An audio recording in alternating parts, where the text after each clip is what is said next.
home about him, I was amazed by this pet cemetery. So I'm not alone in my feeling for a dog.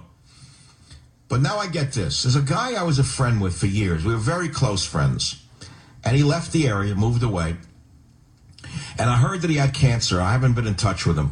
About a year ago, I heard he had cancer, and I lost his phone number. So I swear to God, an hour ago, I emailed his wife. I said, how's he doing? I'm not going to read his name. I'll just read an initial. It says, Jay is dictating what I am writing, but due to the drugs, his voice is weak, and talking by phone will be difficult today. He dictated the letter below. Michael Savage, I am in blank hospital right now, and hopefully home by the end of the week. The cancer is very aggressive and has spread to my liver. But my faith in my inner strength is so strong it is carrying me through this. I truly appreciate who you are and what you do for all of us. Your words over the airwaves have undoubtedly changed many minds to see the truth, and that is quite an accomplishment. I hope to be home by the end of the week and would love if you could visit and we can catch up. So I sent a reply. I'm not going to read it to you, but I'm giving you an example. It's the way of all flesh. It's the way of all, wherever you turn, another one going down. Another one going down. The good ones go down, and the evil ones, nothing happens to them. I see evil, they never get diseases. They don't die. Look at the Castro filth. Evil, torturers, murderers, they're not dead yet. Not a heart attack, nothing. Nothing kills them. They're like the devil.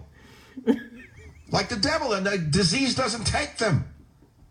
And the good ones, I don't know. This guy was a good guy. Very strong man, by the way. No weakling. Very powerful guy. That's the worst thing, is to see powerful men as they shrink. No, that's no joke. I had an uncle once. He was the athlete of the family. He ran in the 1930s in a New York marathon. I couldn't believe it. I always saw him as like an old uncle kind of guy. I didn't know. Old to me was like 45, 50 when I was a kid. Old. Then when he got older, it was like they showed us pictures of him in a New York marathon. I didn't even know there was one. Slim, athletic, muscular, with a number on his chest. And he was like a vegetarian. Oh, liver cancer got him. Suffered like crazy. They tortured him to death, the cancer doctors.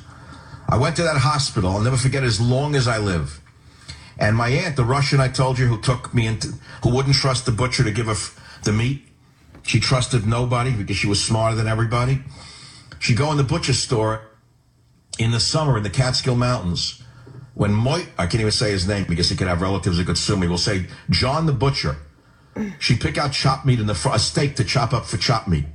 Instead of having the grinder in the front of the butcher store, he had it in the freezer. Now, it's the summer. It's 103 degrees in South Fallsburg, New York. She has a fur coat on. He goes in the back. He shows her the steak that she picks out for her son to make into chopped meat because she wouldn't buy pre-ground chopped meat. That's how they were in those days. Not like you. You eat meat from, you don't know where it's from. A hoof from Brazil, a nostril from China, an intestine from Swaziland, all mixed up into hamburger meat. You're eating snout and hoof mixed in with gut.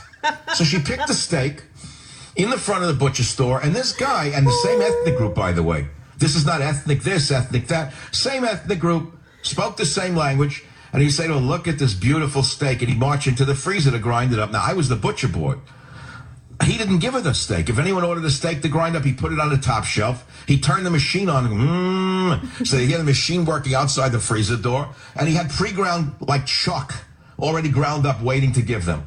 Well, she knew his tricks. She'd bring a fur coat in the summer and go in the freezer with him to make sure he was grinding up the meat. So now I'm going to speed the clock forward. Maybe you're bored already. You want to hear a Trump all day long? Trump and Cruz and Trump and Cruz.